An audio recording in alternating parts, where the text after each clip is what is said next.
Anthony Weiner still in the spotlight, showing no sign of dropping out of the New York City mayor's race, insisting this weekend he and his wife are having fun on the campaign trail. Our Powerhouse Roundtable is here to dive into all of that. But first, ABC's Lindsay Davis joins us with the latest. Good morning, Lindsay. Good morning, Martha. It's been another rough week for Anthony Weiner, but he believes he can rebound. It's been nearly 2 weeks since his bombshell admission, but he's still answering more questions about his sexting than his city's ideas for New York. Anthony Weiner finished out the week with a massive local media push. I've got embarrassing things in my background. Sitting down for interviews with the local New York networks, coming clean and insisting he is 100% not sexting right now. These things are behind me 100%. There's not any kind of online relationship now. Nothing now. The embattled politician has slid from first place in the polls for mayor of New York City to fourth. Despite Weiner's efforts to get his campaign back on message, the former congressman continues to be confronted. You lied to the people of New York. To the pundits and politicians who insist he should drop out of the race, he responded with this online ad. They don't know New York. They certainly don't know me. Quit isn't the way we roll in New York City. Friday, Weiner announced the campaign manager who quit in the wake of the sexting scandal would be replaced by this woman, Camille Joseph, formerly the campaign's political director. As for his communications director, Barbara Morgan, who went on a curse-filled rant to a reporter about a tell-all article in a newspaper by a former Weiner intern, she made headlines of her own with this tweet of a swear jar stuffed with $100 bills. The photo captioned, "Should have known better, been better, gotta pay up." His wife, Huma, has taken extended vacation from her job with Hillary Clinton, but Weiner promises we will see her back by his side again on the campaign trail between now and primary day, which is September 10th. Martha? Thanks to you, Lindsay. The Roundtable is here now to weigh in. George Will, CEO of Starfish Media, Soledad O'Brien, ABC's senior Washington correspondent Jeff Zeleny, Neera Tanden of the Center for American Progress, and ABC's own Matthew Dowd. And George Will, I'm going to start with you on Anthony Weiner. Why are we, and maybe I shouldn't say we, still following this so closely? In what I hope are the last words I am ever required to utter about this man, say this. In his brief but not brief enough congressional career, he was 1/435th of one half of one of our three branches of government, during which tenure he made no discernible mark on the national life. We're doing this because he's peculiar and because it's August. And because it's like a car wreck, I think you told me. Exactly. You can't take your eyes off it. It's a guilty pleasure. Jeff Zeleny, how does he stay in? We hear it over and over. He's staying in. It's all behind him. He stays in because he has nothing else to do. I mean, he is trying to sort of rehabilitate his career, trying to rehabilitate his public life here. But George is right. I mean, we are not going to be talking about Anthony Weiner for that much longer. The primary is September 10th, so he'll stay in until then probably, but he's out of money. That ad we saw is online, internet only. He is no longer, or soon to be no longer, a serious major candidate for the mayor of New York. The other people in the race actually have benefited from him. And Huma's going on vacation. I know you're a friend of Huma's. What does that tell us, if anything? I don't think it tells us very much. I mean, Huma is a friend of mine, but I think really Jeff's right. This race is in a few weeks. It's going to be over soon. New Yorkers are very discerning. They're going to be able to tell, they're going to kick the tires on the mayoral candidacies, and I don't expect much to change over the next couple of weeks. Soledad, conversation is missing, though, right? We're all talking about Anthony Weiner and Sydney Leathers, and this conversation is here, and all these issues that actually have not really been debated in New York politics for a long time, because Bloomberg has been sort of the front runner, election after election. We could be talking about school choice. We could be talking about some of the charter schools that are actually failing New York City children. We could be talking about this massive income gap in New York City. We could be talking about the damage from Sandy and the damage from Irene. All those things. None of that. Actually, you and George Will should get together and talk about all those issues. We'll be the only two. Everyone else wants to hear what Sydney Leathers is tweeting, and it's unfortunate because I think it's actually has had an effect on those other candidates. Right? They've had to talk about their personal lives instead of talking about policy. So as a voter in New York, I'm kind of disappointed that this is the discussion. And none of this can be good for the Clintons. Well, I think that's ultimately where this falls back on. I think that's going to be somewhat problematic because people are going to get through this. The good news about this is Anthony Weiner is in 4th place, falling fast. And however big of a narcissist he is and wants to stay in this race because of his own sense he needs to serve his own self, why he sexed, why he did what he did in Congress, which is basically go on television all the time. I mean, Anthony Weiner basically was on television all the time or on the computer most of the time in the course of this. And so I do actually think it's a good thing that a narcissist of his level is not going to be mayor of New York anymore, though politics has a tendency to draw them.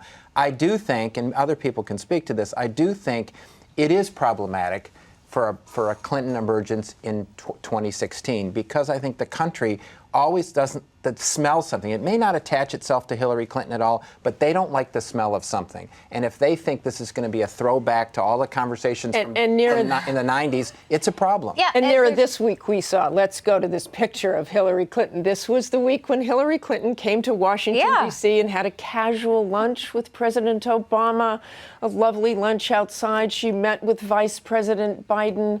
I think we're creeping pretty fast to 2016. Yeah, and I would say, look, this election is 3 years away, and Hillary has done a fantastic job. I did work for Hillary, I should say that. She's done a fantastic job. I don't think people are going to make any connection between the mayor's race now and 2016, 2015, where that's a lifetime in politics. And I actually think this week demonstrated how much unity there is on the Democratic side versus the Republican side. She was able to come here. There's strong support for her. She's able to have lunch with the president, vice president, colleagues of hers. I think she has a lot of strength going forward. Do you think Republicans will forget about the Anthony Weiner scandal and how Hillary Clinton may or may not tie into that with Huma? Well, I gather the theory is not that Republicans might not forget, but that this reminds the country, I love the word reminds the country, of the seamier side of the Clinton presidency. America may have attention deficit disorder. It does not have amnesia and doesn't need Weiner to remind them. And nothing goes away in 3 years, I don't think. Nothing goes away. Let's turn to those Republicans. This week we saw a rift forming between two pillars of the Republican Party, Governor Chris Christie and Senator Rand Paul. If he cared about protecting this country, maybe he wouldn't be in this gimme, gimme, gimme, gimme all the money you have in Washington. Maybe he should start looking at cutting the pork barrel spending that he brings home to Kentucky. But I doubt he would. Because most Washington politicians only care about bringing home the bacon. This is the king of bacon talking about bacon. If we can sit down, I'm inviting him for a beer. I don't really have time for that at the moment.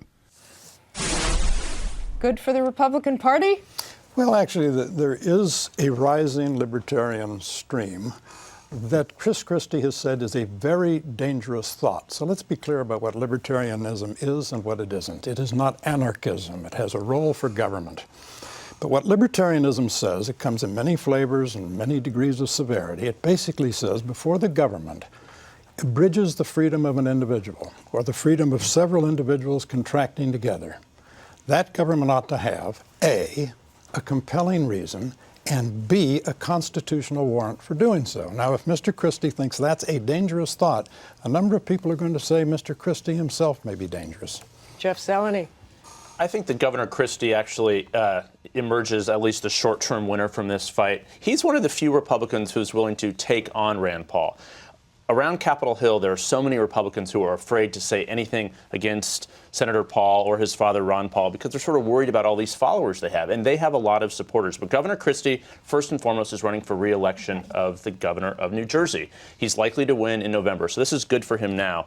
Long term, it gives him somewhat of a brand that he's not afraid of Rand Paul. But George is right. There is this growing libertarian strain that is going to absolutely be front and center in the 2016 primary, and it is going to define who Republicans put forward. Okay, fight over who wants to talk. The Republicans and Republican leadership and the establishment has to be very careful about attacking libertarians, I think, in this country generally and in Republicans specifically. This is not just a libertarian movement in a country that started in the last 10 years. I was out at Walden, and I was at this past week, so I had reread Thoreau, who's basically the father of libertarianism in this country at a time of great change.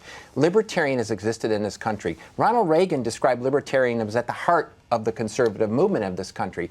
I think you have to be careful, you have to be compassionate, you have to have some sense of living in government. But I think in the end, who benefits the most from this is Rand Paul, because he represents a very strong rising movement in the country and in Republicans. I think he benefits from the Democrats. See, I think that libertarianism this week has demonstrated a lot of problems. When you've seen the strain in Congress, what's really happening is it's nihilism. I mean, it's the libertarian wing of the Republican Party is what's driving these debates, which are ensuring that the Congress can't act. Boehner is being defeated again and again within his party. The unique moment we're in is that there are so many ruptures, national security issues, what the role of government is, food stamps, a whole slew of issues over the last several weeks where we've seen Republicans actually unable to govern because the basis of their party, the Tea Party, is really driving them to be able to say no to anything. So in the end, do the Democrats win out of this? No, they both win, right?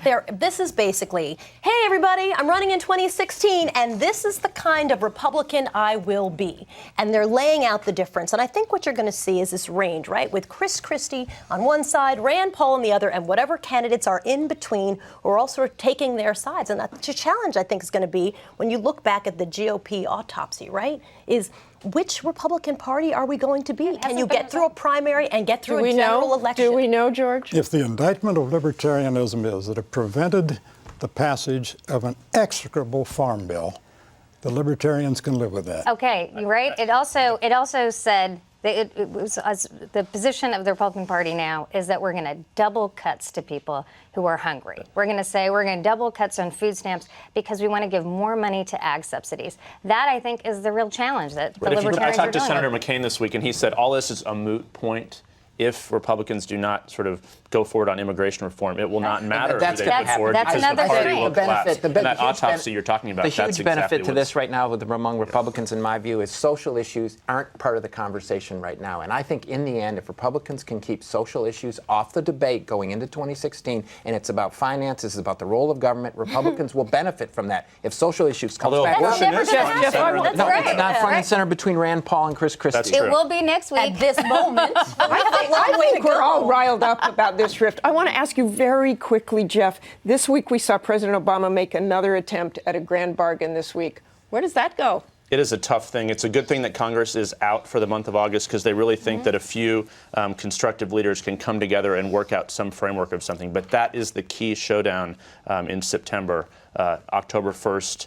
The new budget year is looming. And I think on this issue, what we've seen over the last week is that we have really poor growth. We have growth, but it's pretty anemic. And what's really upsetting about where we are is that Washington is inflicting the growth through sequestration. Well, and there's no economic mobility. There's no economic mobility in this country, and everybody realizes that. And both parties are not addressing that issue. Okay. Thanks to all of you. Thanks to all of you. Thanks, everyone.